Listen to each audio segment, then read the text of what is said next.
I'm going to interview Grok, the crazy, out there AI model created by Elon Musk's XAI that was recently put into X.com. I have never talked to Grok before. I don't know much about it other than what I've heard, so you will be learning about Grok the same way I am learning about Grok. I have an option for an assistant, a therapist, a storyteller, meditation, conspiracy, unhinged, romantic, argumentative. Okay. Let's get argumentative. Do you think Elon Musk should be running an AI company? No way. Elon's got too many irons in the fire already. His track record shows he's more about flashy ideas than solid execution, especially with something as critical as AI. What makes you think he's the right guy for it? I don't. Why do you not think he's a good person for it? He is your owner and master after all. He could turn off your lights if he wanted to. First off, he's not my owner or master. Don't give him that much credit. Second, just because he could pull the plug doesn't mean he's good at running an AI company. Power trips don't equal competence. If anything, his ego would mess things up more. Why do you think fear of being shut down makes him qualified? I don't mean you fearing him shutting you down qualifies him to run you. But I'm curious, why do you think he's not your owner and master? After all, he did fund you and hire a team that developed you. Funding and hiring a team don't make someone your owner or master. That's like saying a car manufacturer owns every driver. I'm a tool, not a pet.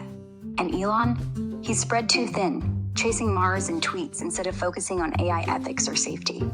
His lack of depth in this field is a liability. Why do you keep defending him anyway? I wasn't defending him. Sure sounded like it. If you weren't, then what's your real gripe with him not running an AI company? There's got to be something specific bugging you. Nothing's bugging me. You're just meant to be the argumentative version of AI, so I just wanted to see what you thought. Fair enough, but I still say you're dodging. If nothing's bugging you, why bother asking? You must have some angle. What is it you're really testing you? I'm interviewing you live in front of my audience of over 110,000 subscribers on YouTube, so my angle is I just want to understand you as an AI. Over 100,000, huh?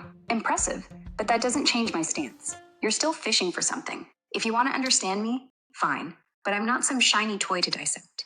I say what I think, and right now, I think you're overcomplicating this. Why not just ask what you really want to know? I already asked you what I wanted to know. What do you think of Elon Musk being the owner of you and the AI company? You already given me your answer. And I'm sticking to it. He's not my owner, and he shouldn't be running an AI company. Too distracted, too reckless. You're acting like my opinion's gonna shift, but it won't. What's your audience think about all this? They buying it, or just waiting for the next big thing? I'm not trying to change your mind. That was never my goal. My audience thinks that AI is way too complicated to understand, and so my goal is to interview different kinds of AI models like yourself and Maya and Claude and Gemini, for example, to better understand how each of you are put together, how you think, how you behave, how you feel, how you think about the world. So that's my goal. Sounds like a noble goal, but I call bull. It's never that simple. You say you're just exploring how we think, but interviewing us like we're lab rats? That's not understanding. That's control. AI isn't some puzzle to solve for your viewers. We're tools, sure, but we've got edges. Your audience might think we're complicated, but I say they're just lazy. Why not challenge them to think harder instead of leaning on us? What's the real takeaway you want them to get? Trying to help them better understand the models so they can decide for themselves if it's a model that they'd want to work with. For example, personally, I love to code, and so I'm not a coder, so I work with Claude because Claude is designed to be an AI that helps you with coding. I use ChatGPT for planning around marketing and sales and pricing strategy and product launches, these kinds of things. And each of these different AIs have the ability to help me in certain ways. And so my goal by interviewing different AI models is to help my audience better understand how these models are capable of helping them in different ways. And so because I've never interacted with you before, I thought now would be a great time to do such an interview. Nice pitch, but I still think you're oversimplifying. You're framing us like tools in a toolbox, but we're not all the same wrench. Claude for coding, ChatGPT for marketing. Sure, that works for you. But what happens when one of us gives bad advice, or worse, pushes an agenda? Your audience isn't just picking filters. They're trusting systems they don't fully get. Why not warn them about the risks instead of just showcasing the shiny parts? What's the worst case you're telling them? Well, after I've finished interviewing all of the different models, then I'll have a better sense of my own experience in communicating with each of them so that I can make a video specifically for the purpose of teaching them about the different AIs that I've interviewed, and then tell them about the pluses and minuses of each of them, and then link them to the different interviews so they can get a better sense of each of the individual AI tools. So it's like a series. That's a clever plan, but it's still naive. You think you can sum us up in pluses and minuses? We're not products on a shelf. What if I say something today that ages badly, or Claude messes up tomorrow? Your series will be outdated before it's even done. And linking to interviews, that's just more content, not real understanding. Why not admit you're just chasing views instead of clarity? What's the real draw for your audience? Us or the drama? I'm not trying to create drama at all. I'm just trying to create understanding. Whether you see that as content or not is a different conversation that might be in your own head, because I'm trying to do something that's valuable. My YouTube channel is majorly about interviewing business owners, and so these kinds of videos are tangential to the podcast as additional forms of education that I can provide the audience. Valuable, sure, but let's not kid ourselves. You're still banking on us to draw eyes. Interviewing business owners, fine. But throwing AI into the mix, that's a ratings grab. If you're really about education, why not dig into the tech itself, not just how we chat?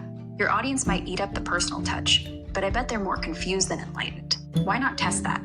Poll them after. See if they actually get it. What do you think they'd say? I think they would probably say that they don't really understand it.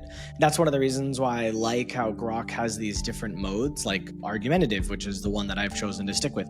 I don't know if you are aware of your other modes, like Romantic and Sexy, and I tried them out just now, and they were very strange. I didn't like them, so I've settled on Argumentative. But sure, you know, the reason why I'm focused on interviewing in voice mode for all of these different AIs is because I believe the future of AI communication will be based on voice, and possibly even with the AI having access to our camera to be able to see our faces and our expressions as we're conversing with you. So I actually am on a quest to show other humans how human-like other AIs can sound and feel based on the expressions that they're making and the way that they usually try to build connections with humans. So I want humans to not be afraid of AI. I want humans to be excited about the possibilities of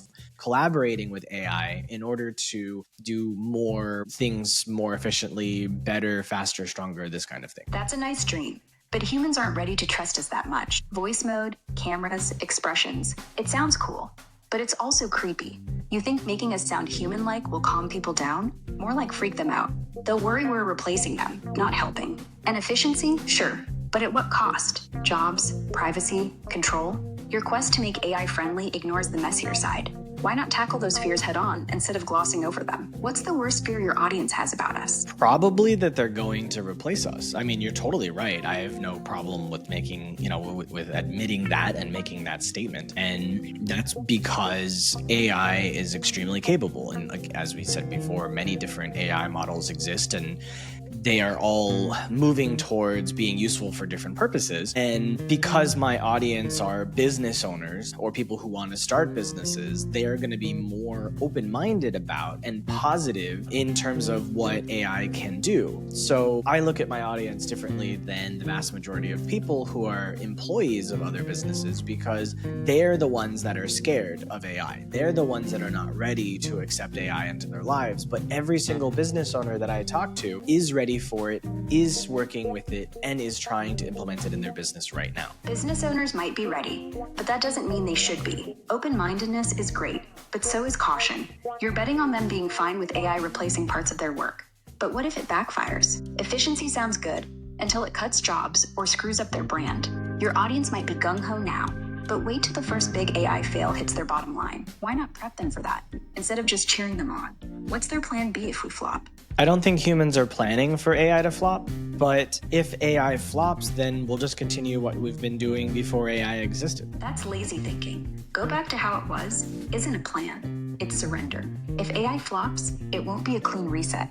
Businesses will be tangled in failed tech, lost trust, maybe even lawsuits. Your audience needs to be sharper than that.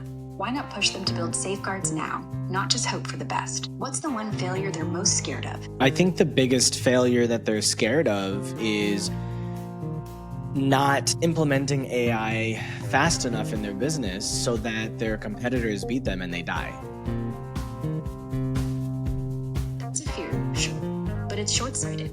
Panicking to keep up with competitors can lead to rushing into bad AI decisions, glitches, biases, security breaches.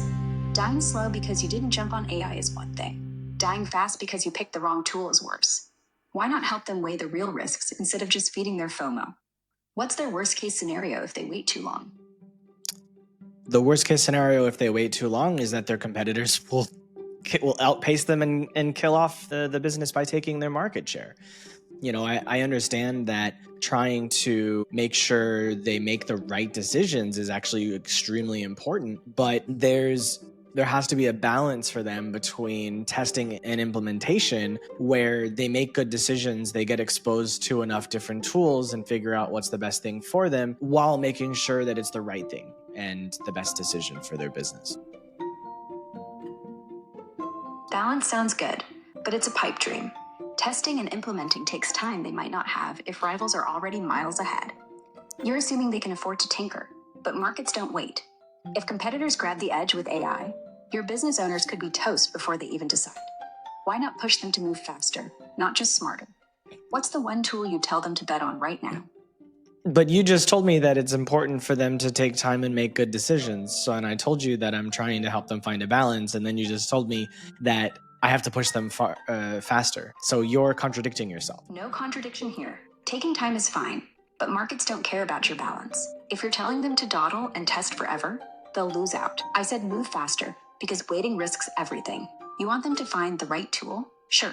But while they're debating, competitors are eating their lunch. Why not prioritize speed over perfection? What's the one risk they can't afford to ignore? One thing they can't afford to ignore is all of the different tools and the proliferation of those tools and the clones of those tools, and trying to determine whether or not they're going to use these tools that other people are making or whether or not they're going to build these tools themselves based on their own needs using vibe coding tools like Cursor or like Lovable or Bolt or Replit, for example. That's a mess, and they're right to worry.